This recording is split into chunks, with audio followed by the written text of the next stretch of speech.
एक बड़े साथी को एक छोटी सी छड़ी के द्वारा कंट्रोल किया जाता है, लेकिन क्या वो छड़ी उस हाथी से बड़ी है? बिल्कुल भी नहीं।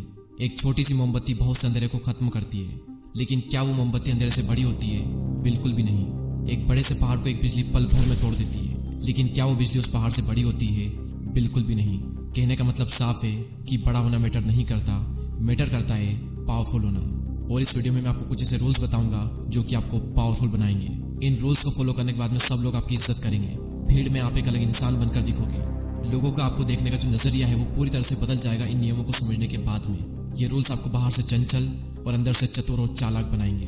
मैं चाहता हूँ कि मेरा कोई भी सब्सक्राइबर सीधा साधा बनकर ना रहे, कोई भी उसे बेवकूफ ना बना दे। सब लोग उसकी इज्जत करें और करेंगे भी सही अगर आप इन नियमों को समझ गए तो। और इस वीडियो का पार्ट 2 है। अगर आपने पार्ट 1 अभी तक नहीं देखा है तो इस वीडियो को देखने के बाद में जरूर देखना। लिंक आपको डिस्क्रिप्शन में मिल जाएगी। हम बात करते हैं पहले नियम की, और पहला नियम कहता है बहस से नहीं बल्कि अपने कामों से जीतो।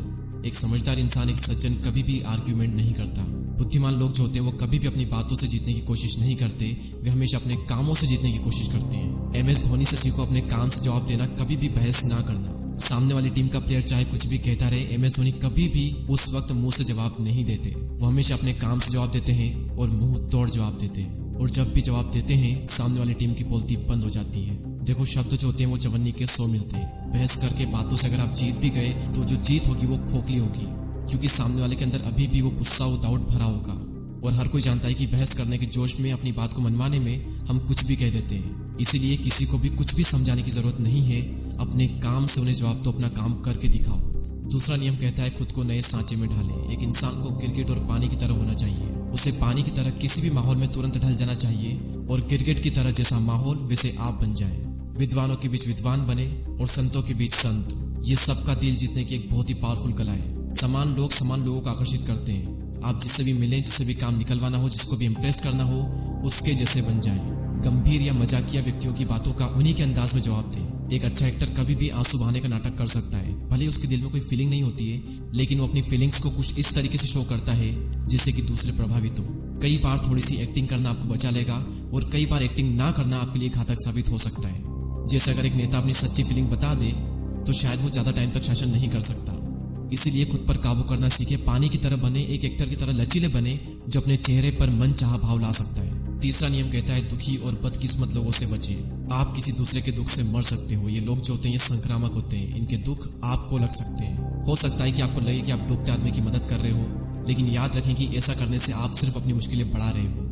बदकिस्मत लोग बदकिस्मती को अपनी तरफ आकर्षित करते हैं। अगर आप उनकी मदद करेंगे तो बदकिस्मती आपकी तरफ भी आकर्षित हो सकती है। इसलिए सुखी और खुशकिस्मत लोगों के साथ रहें। आप में से कई लोग शायद ऐसा सोच रहे होंगे कि मैं ऐसा क्यों कह रहा हूँ कि इनकी मदद करने में हमें सावधान रहना चाहिए। देखो, हम ये सोचते हैं कि उन्हें मुसीबत से उबारना, उनकी आदतें बदलना एक नेकी का काम होगा, लेकिन अक्सर उनकी आदतें हम में आ जाती है।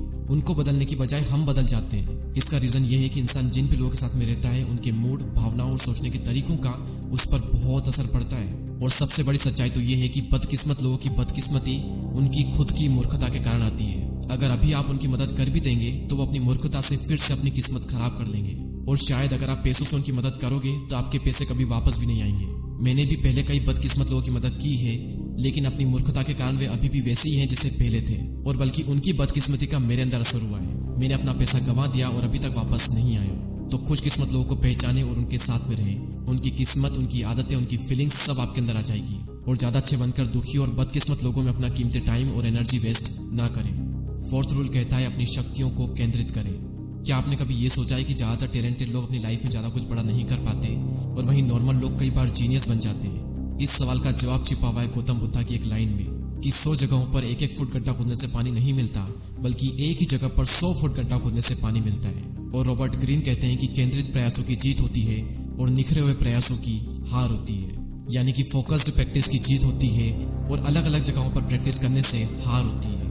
बहुत से काम करने वाला व्यक्ति कभी भी औसत से ज्यादा ऊपर नहीं उठ पाता, और यही कारण है कि कई बार जो लोग हमें बहुत ही टैलेंटेड दिखते हैं वे अपनी जिंदगी में ज्यादा कुछ बड़ा नहीं कर पाते। जिन भी लोगों का इंटरेस्ट मल्टीपल चीजों में होता है, उनका दुर्भाग्य ये होता है कि वे हर काम में हाथों डालते हैं, लेकिन किसी भी एक काम पर उनकी मजबूत पकड़ नहीं होती है। किसी भी एक फील्ड में वो बहुत कुछ बड़ा नहीं कर पाते हैं। एकाग्रता से हाई पोजीशन मिलती है और इंसान बहुत आगे तक जाता है। और रॉबर्ट ग्रीन कहते हैं कि एकाग्रता को बिखराव से ज्यादा बहुमूल्य माने। अपनी शक्तियों को केंद्रित करें, यानी अपनी सारी पावर को एक जगह पर फोकस करें। 5वां नियम कहता है टाइमिंग की कला में माहिर बने। कभी भी जल्दबाजी में ना दिखें। जल्दबाजी जल्दबाजी में, हड़बड़ाहट में ऐसा लगता है जैसे कि आपका खुद पर और अपने समय पर नियंत्रण नहीं है। हमेशा धैर्यवान नजर आए, जैसे आपको यह पूरा विश्वास हो कि आखिरकार आप ही सफल होंगे। एक बार एक राजा ने 2 लोगों को मौत की सजा सुनाई। उनमें से एक ये जानता था कि राजा को अपने घोड़े से बहुत प्यार है, तो उसने राजा से कहा कि अगर वो उसकी जान बख्श देगा तो वो उसके घोड़े को 1 साल में उड़ना सिखा देगा। और राजा ये बात सुनकर बहुत ही खुश हो गया कि वो दुनिया के इकलौते उड़ने वाले घोड़े की सवारी कर पाएगा, और वो इस बात के लिए तैयार हो गया। तभी दूसरे के दिन उससे पूछा कि तुम जानते हो कि कोई भी घोड़ा उड़ नहीं सकता, तुमने इस तरह की पागलपन की बात सोची भी कैसे? तुम तो सिर्फ अपनी सजा 1 साल के लिए टाल रहे हो। तभी पहला कैदी बोला कि ऐसी बात नहीं है, मैंने खुद को आजाद करने के 4 मौके दिए हैं। पहली बात कि राजा भी 1 साल के भीतर मर सकता है और शायद मेरी जो सजा है वो कैंसिल हो जाए। दूसरी बात कि मैं भी 1 साल के भीतर प्रकृति की मौत से मर सकता हूँ। तीसरी बात यह कि 1 साल के भीतर घोड़ा भी मर सकता है और शायद मेरी सजा कैंसिल कर दी जाए। और चौथी बात कि क्या पता मैं घोड़े को उड़ना ही सिखा दूं, किस टाइम पर कैसे बिहेव करना है और क्या बोलना है। अगर आपने ये सीख लिया तो आप टाइमिंग की कला में माहिर बनकर काफी शक्तिशाली और शातिर बन सकते हो। हम बाज का एग्जाम्पल लेते हैं। बाज धैर्य से, शांति से ऊपर आसमान में चक्कर लगाता है। वो अपनी शक्तिशाली आंखों से सब कुछ देख लेता है। नीचे के लोगों को पता तक नहीं होता कि वो उन्हें देख रहा है। और जब सही टाइम आता है तब बाज इतनी तेजी से नीचे झपट्टा मारता है कि उससे बचा ही नहीं जा सकता। इससे पहले कि शिकारी यह जान पाए कि क्या हो रहा है, वो बाज के नुकीले पंजों में दबकर आसमान में पहुंच जाता है। विराट कोहली को आपने कई बार देखा होगा, विरोधी टीम कई बार स्लेजिंग करती है, उस वक्त विराट कोहली उनसे लड़ते नहीं है।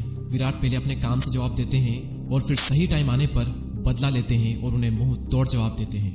यूट्यूब पर अगर आप सर्च करोगे विराट रिवेंज मोमेंट तो आपको कई सारी वीडियोस मिल जाएगी जहां पर विराट ने सही टाइम आने पर हर एक को जवाब दिया है। अब इससे लर्निंग क्या है, सीख क्या है?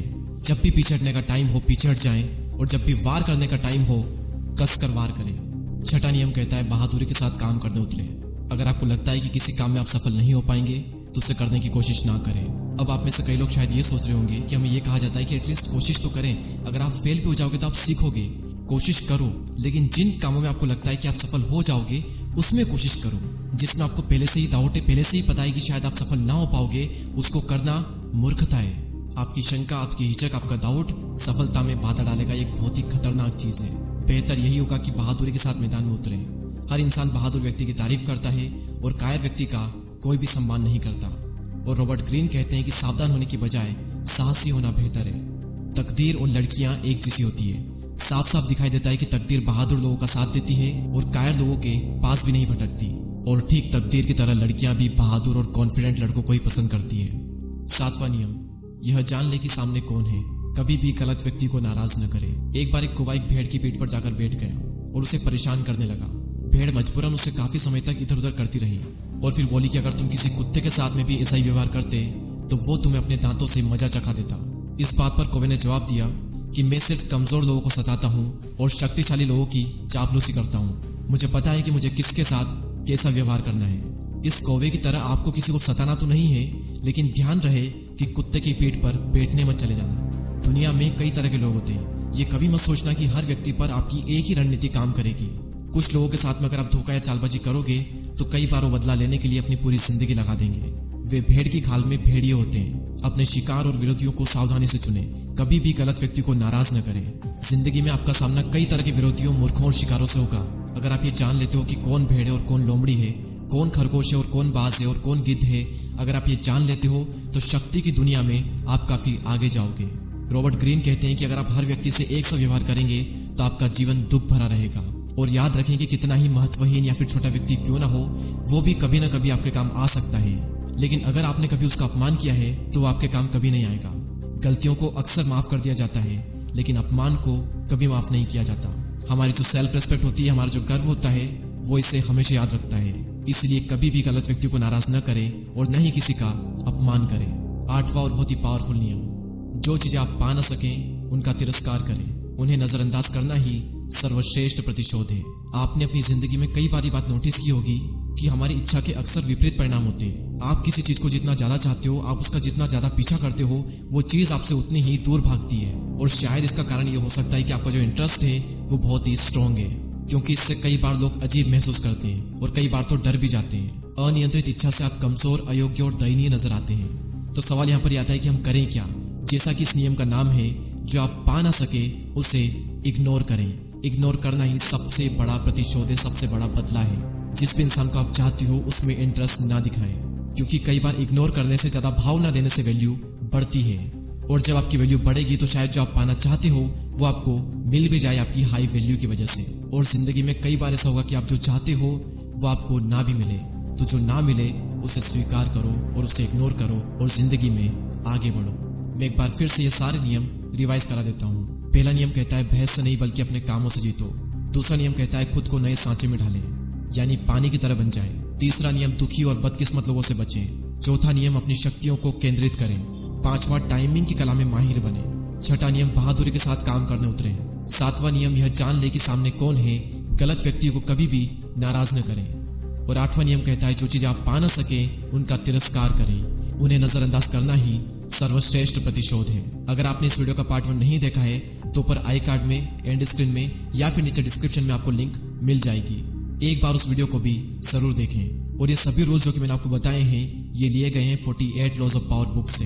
अगर आप इस बुक को पढ़ना चाहते हो तो डिस्क्रिप्शन में लिंक है। ये बुक हिंदी और इंग्लिश दोनों में अवेलेबल है। और इस वीडियो को शेयर करें अपने सीधे साधे दोस्तों के साथ में, ताकि वे भी चतुर और चालाक बन पाए। और हमसे जुड़ने के लिए सब्सक्राइब करके बेल आइकन को प्रेस करें। मैं मिलूंगा आपसे अगले वीडियो में, तब तक के लिए जय हिंद, जय भारत।